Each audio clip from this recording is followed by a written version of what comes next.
Have to grow அப்படின்னு ஒரு விஷயம் இருக்கும். என்னென்னா, நீங்கள் எல்லா நாளுமே வந்து இல்லை நீங்கள் பிறந்ததுலேருந்தே நீங்கள் ஒரு ஏரியாக்குள்ளேயே வாழ்ந்துருப்பீங்க. ஸோ நானும் அப்படி தான் இருந்தேன்.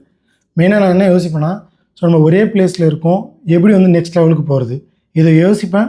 நெக்ஸ்ட் டே வந்து பார்த்திங்கன்னா எதுவுமே பண்ணாமல் ஸோ அப்படியே இருந்துருவேன். இதே விஷயத்தை திங்க் பண்ணிக்கிட்டு அகைன் நான் திங்க் பண்ணிகிட்டே இருந்தேன். ஸோ லாஸ்ட்டாக நான் ஒரு விஷயத்தை ரியலைஸ் பண்ணேன். அதுக்கான மெயின் ரீசன் என்னென்னு பார்த்தீங்கன்னா, நம்மளை சுற்றி இருக்க சர்க்கம்ஸ்டன்ஸ் தான். ஸோ என்னென்னா, நீங்கள் எந்த பிளேஸில் இருக்கீங்க, யார் கூட இருக்கீங்க, அதை பொறுத்து தான் நீங்கள் க்ரோ ஆவீங்க அப்படின்றதா உண்மை. ஸோ அதே விஷயம் தான் எனக்கு நடந்துச்சு. நான் அதை எப்படி ஓவர் கம் பண்ணி வந்தேன்னா, ஸோ ஒரு 2 இயர்ஸாக வந்து பார்த்திங்கன்னா எனக்கு வெரி லெஸ் சேலரியில் நான் ஒர்க் பண்ணிகிட்டு இருந்தேன்.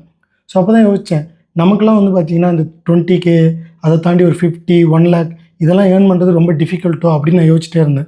ஏன் அப்படின்னா, என்னோடய சர்க்கம்ஸ்டன்ஸில் என்னோடய ஏரியா ஃப்ரெண்ட்ஸ் வந்து பார்த்திங்கன்னா அவங்க ஏர்ன் பண்ணது வெறும் 15K அண்ட் 10K. நான் என்ன சொல்லுவேன்னா, நான் வெளியில் போகிறேன், இன்னும் க்ரோ ஆகிறேன் அப்படின்னு சொல்கிறப்ப அவங்க சொல்கிற ஒரே விஷயம் என்னென்னா, நமக்குலாம் அவ்வளோ சேலரிலாம் கிடைக்காது, நம்மளுக்கு ஒரு 20,000 15,000 அந்த மாதிரி தான் கிடைக்கும் அப்படின்னு சொல்லுவாங்க. ஸோ அப்போ தான் நான் ஒரு விஷயத்தை யோசித்தேன்.